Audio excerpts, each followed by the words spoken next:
तुम्हाला लक्षात येतंय का, हल्ली आयुर्वेद हा शब्द खूप वापरला जातोय, उपयोगी होतोय त्या गोष्टींचा मार्केटिंगमध्ये, ॲडव्हर्टायझिंगमध्ये, की दैनंदिन वापराच्या गोष्टी जशा टूथपेस्टपासून ते लावण्याची पावडर असो किंवा चहा पावडर असो व उपवासाचे पदार्थ असो किंवा अक्षरशः दाढीची क्रीम ते चेहऱ्याला लावण्याची क्रीम इथपर्यंत आयुर्वेदाचा वापर केला जातो, आयुर्वेद कंटेंट वापरला जातो.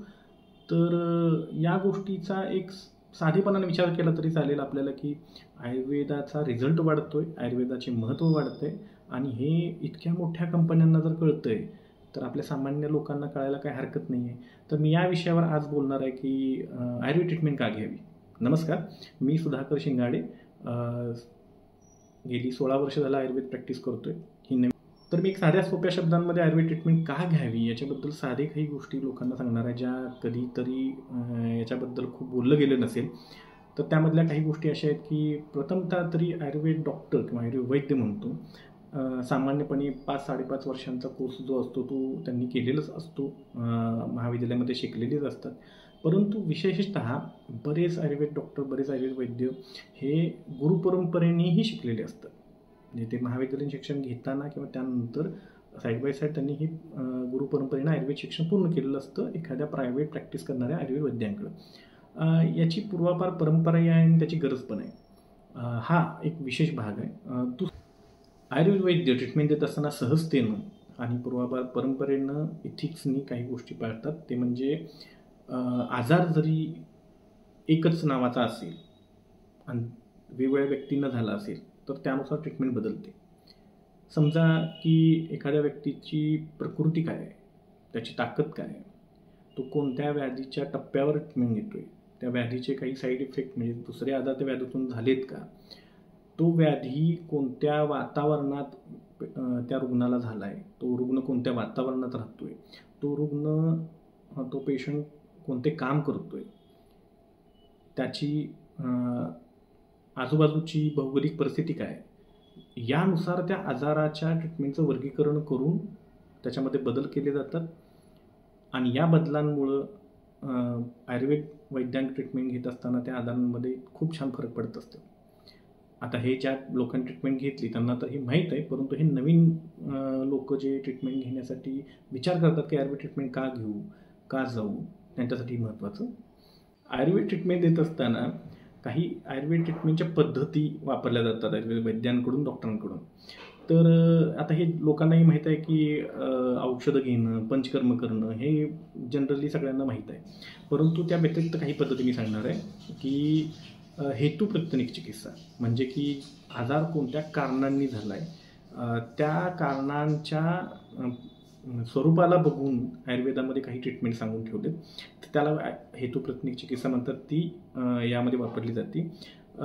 व्याधीप्रशमन जी सर्वसारपणे सगळीकडं ट्रेंडिंग पद्धत आहे की एक व्याधी आहे आणि त्याची जी चिकित्सा सूत्र आहे त्यानुसार ट्रीटमेंट देण्याला व्याधीप्रशमन म्हणत असतात. दुसरं की अपुनर्भव चिकित्सा, एखादा व्याधी पुन्हा होऊ नये यासाठी काही ट्रीटमेंटमध्ये बदल करावे लागत असतात किंवा काही टप्प्यांवरती ट्रीटमेंट द्यावी लागते. अजून एक भाग आहे की रसायन चिकित्सा, म्हणजे एखादा व्याधी होऊन जातो, तो बराही होतो, तो पुन्हा होऊ नये यासाठीही काही औषधांची चिकित्सा केली जाते. परंतु आयुर्वेदामध्ये त्यातल्या त्यात एक विशेष एक भाग वापरला जातो की तो आजार त्या व्यक्तीच्या कोणत्या सिस्टीमला झालेला आहे, कोणत्या अवयवांना झाला आहे, त्या अवयवांची ताकद वाढवणं, साध्या भाषेत बोलतोय आम्ही त्याला रसायन चिकित्सा करणं म्हणतो. की त्यामुळं ना हे जे अपुनर्भव चिकित्सा आहे की जो व्याधी परत होण्याची जी टेंडन्सी कमी करायची असते ती या रसायन चिकित्सेमुळे आणखी सुखकर होत असते. यात अजून एक भाग असतो की व्याधी उपद्रव चिकित्सा. तर ही एक आहे की जे व्याधी होत असतात त्याच्यामुळे अजून काहीतरी नवीन व्याधी सुरू होत असतात किंवा एखादा व्याधी आजार रुग्णामध्ये असताना अजून काही चुका स्वतंत्रपणे रुग्णाच्या होतात आणि त्यामुळं 2 व्याधी तयार होतात एका वेळेला किंवा एका व्याधीतून दुसरा व्याधी तयार होतो. तर त्यातील कोणता व्याधी हा जोरावर आहे, कोणता त्रासदायक आहे अधिक, हा विचार करून सुद्धा आयुर्वेदशास्त्रामध्ये त्याची चिकित्सा प्रथम करायला सांगितली आणि तो नियम आयुर्वेद वैद्यही पाळतात, जसे बाकीचेही डॉक्टर समाजातले पाळत असतात. तर या सगळ्या विशेषता आहेत आयुर्वेद ट्रीटमेंटच्या. या सगळ्या पद्धती आहेत, ह्या एकत्रितपणे प्रत्येक रुग्णामध्ये वापरल्या जातात किंवा त्या आजाराच्या स्टेजवर तो आपल्याकडे आलेला आहे त्यानुसार ह्यातल्या पद्धती वापरल्या जाऊ शकतात. तर हे सामान्यपणे रुग्णांना माहीत नसतं की आयुर्वेदशास्त्रामध्ये इतका विचार करून छानपणे रुग्ण बरं होण्यासाठी ट्रीटमेंट दिली जाते. म्हणून आयुर्वेद ट्रीटमेंट घ्यावी, साधी आणि सरळ गोष्ट. आयुर्वेद ट्रीटमेंट का घ्यावी त्याचा अजून एक छोटा मुद्दा आहे, परंतु खूप मोठा परिणाम करतो.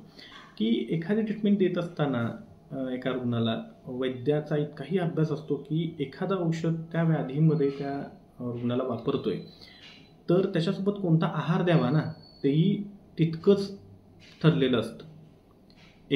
त्या आजारामध्ये कोणती स्टेज आहे, तो आजार कोणत्या प्रकृतीच्या व्यक्तीला झाला आहे, त्या आजाराचा प्रकार कोणता आहे, ह्यानुसार आहारामध्ये सुद्धा बरेच बदल होत असतात. आजाराचं नाव एकच, परंतु आहार वेगवेगळे असू शकतात आणि ते आहाराची जोड ही त्या औषधाला जर मिळाली तर रिझल्टमध्ये तुम्हाला खूप बदल दिसत असतात. तर याचा विचार आयुर्वेद नक्की करत असतो. बिंदास राहा, आयुर्वेद घ्या. एक मुद्दा सुटून गेला माझ्याकडून की खरंच गेला, मला आता आठवणीत आणून दिला गेला की प्रत्येक आयुर्वेदिक डॉक्टर ह्यात विशेषतः की तो आजार कोणत्या ऋतूमध्ये रुग्ण आपल्याकडे घेऊन आला आहे किंवा त्या आजाराचा त्या ऋतूनुसार कसा बदल होऊ शकतो आजारामध्ये, तर त्यानुसार सुद्धा औषधांच्या म्हणजे औषधांच्या दोन एकत्रीकरणामध्ये बदल होऊ शकतो. दोन औषधं कोणती एकत्र करायची, कोणती करायची नाहीत, यामध्ये सुद्धा बदल होत असतात. आहारात सुद्धा बदल होतात एकाच आजारामध्ये. बघा विशेष किती आहे आयुर्वेदामध्ये की एकाच आजारामध्ये ऋतूनुसार सुद्धा आहार बदल सांगितला आहे आणि त्यानुसार ट्रीटमेंटमध्येही बदल केला गेला आहे. तर विचार करा, आयुर्वेद घ्या, निशंक घ्या. अजून एक महत्त्वाची गोष्ट आहे जी बऱ्याच लोकांना माहीत नसेल की आयुर्वेद डॉक्टरांना त्यांच्या शिक्षण पद्धतीमध्ये ना आयुर्वेद औषधं कशी बनवावी याबद्दल काही रसशास्त्र आणि वैशाची कल्पना नावाचे विषय त्यांनी इन्क्लूड केलेले आहेत. तर त्याचा फायदा कसा त्या वैद्यांना होतो तेही जाणून घ्या की त्यातील घटक कसे शुद्ध करून घ्यावेत, ते घटक कोणत्या प्रमाणात वापरावेत, त्या घटकांचं एकत्रीकरण झाल्यानंतर त्यामध्ये केमिस्ट्रीनुसार किंवा त्यांच्या परमिटेशन कॉम्बिनेशनचा बदल कसा होतो, या सर्वाचा अंदाज वैद्यांना आयुर्वेद डॉक्टरांना शिकत असतानाच आलेला असतो. त्याचा परत परत अभ्यास ते करत असतात. तर याचा अंदाज असल्यामुळं की औषधं कशी बनवतात, त्या औषधांमध्ये घटक कोणते वापरले, त्यांचा वापर त्या औषधांमध्ये तसाच का केला आहे, त्या प्रमाणातच त्यांचं एकत्रीकरण कसं केलं आहे, का केलं आहे, या सर्व घटकांचा विचार केला असल्यामुळं ते विशेषतः ते औषध वापरताना वैद्यांना साशंकता कमी असते, त्यामुळे रिझल्टही चांगले असतात. आणि ही गोष्ट सामान्यपणे बऱ्याच लोकांना माहीत नसते की आयुर्वेद ट्रीटमेंट घ्यायला जातो तेव्हा डॉक्टरांना त्या औषधांबद्दलही सखोल ज्ञान असतं. बऱ्याच वेळेला ना आयुर्वेद डॉक्टर वैद्य स्वतःचं काहीतरी कॉम्बिनेशन तयार करत असतात औषधांचं एकत्रीकरण करून. तर त्याची त्यांना परवानगीही असते, त्याचा त्यांना अभ्यासही असतो आणि औषधं बनवण्याचीही परवानगी त्या वैद्यांना स्वतःची असते, लिगली असते, कारण ते विषय त्यांना तसे असतात. त्यांनी सगळं आहे ना की इतका सगळा अभ्यास, इतक्या सगळ्या वेगवेगळ्या पद्धतीनं शिक्षण घेतलेले आयुर्वेद डॉक्टर असतात. आयुर्वेद ट्रीटमेंट देताना रुग्णाला उपयोग व्हावा यासाठी या वेगवेगळ्या पद्धतीनं प्रत्येक आजारापर्यंत पोचण्याची वाट कशी आणखीन चांगली करता येईल, म्हणजे औषधं बनवताना तो आजार कसा बरा करावा, त्यानुसार त्या प्रत्येक औषधांमध्ये कोणते बदल करावे तयार करताना, हेही तितक्याच सुंदरपणे आयुर्वेदशास्त्रात सांगितलं आहे, आयुर्वेदात सांगितलं आहे. त्या औषधांचा उपयोग कोणत्या वयामध्ये, कोणत्या वातावरणामध्ये आपण रुग्णाला करतोय, कोणत्या स्टेजमध्ये करतोय, त्या औषधासोबत दुसरं औषध कोणतं देतोय, त्या औषधासोबत आपण ते औषध घेण्यासाठी, पिण्यासाठी आम्ही त्याला अनुपान म्हणतो, समजा मध, पाणी, साखर काय देतो, यानुसार ही जर आजाराच्या रिझल्टमध्ये फरक पडत असेल आणि त्याची कल्पना त्या वैद्याला किंवा डॉक्टरांना असेल तर तुम्ही किती सेफ हँडमध्ये आहात हे ओळखा आणि खूप मोठ्या आजारांना आणि खूप छोट्या आजारांनाही आयुर्वेद ट्रीटमेंट घेणं उत्तम आहे हे लक्षात घ्या आणि आयुर्वेद ट्रीटमेंट घ्यायला जा. सर्व प्रकारे यातल्या काही प्रकारे ट्रीटमेंट देऊनच आमचे स्वतःचे सुद्धा रुग्ण बरे झालेले आहेत. त्याचे व्हिडिओज आपल्या चॅनल्सवर वेगवेगळ्या सोशल मीडियाच्या पेजेसवर आहेत, ते बघून घ्या. आणि हेही लक्षात ठेवा की या सर्व रुग्णांनी या सर्व पद्धतीनं वैद्याचं ऐकून कष्ट करून त्यांचे स्वतःचे कष्ट त्यामध्ये असतात. अशा वेगवेगळ्या पद्धती विचार रुग्णाला ट्रीटमेंट देत असताना त्या वैद्यांनी आम्ही वापरलेले असतात. तर यामागे वैद्यांचं आणि रुग्णाचं दोघांचंही कष्ट असतं, नियम फॉलो केले गेलेले असतात. तर कृपया रुग्णांनी ट्रीटमेंटला येत असताना आयुर्वेदाच्या एवढं लक्षात घ्यावं की व्यवस्थित ट्रीटमेंट घ्यावी, व्यवस्थित बरं व्हावं. आयुर्वेद ट्रीटमेंट घेताना निशंक राहावं. सर्व लोक घेत आहेत, बरेच लोक घेत आहेत ट्रीटमेंट आयुर्वेदाची. तुम्हाला आसपास सहजपणे सापडतील. त्यांनाही विचारा आयुर्वेद ट्रीटमेंट का घ्यावी, नुसतं आम्हाला नको, त्यांनाही विचारा, तुम्हाला उत्तर मिळेल. आयुर्वेद घ्या, आरोग्यासाठी आयुर्वेद फॉलो करा. ट्रीटमेंट जशी जशी पुढं जाते ना तसे 15 दिवसाला महिन्याला ही औषधांमध्ये बदल होत असतात.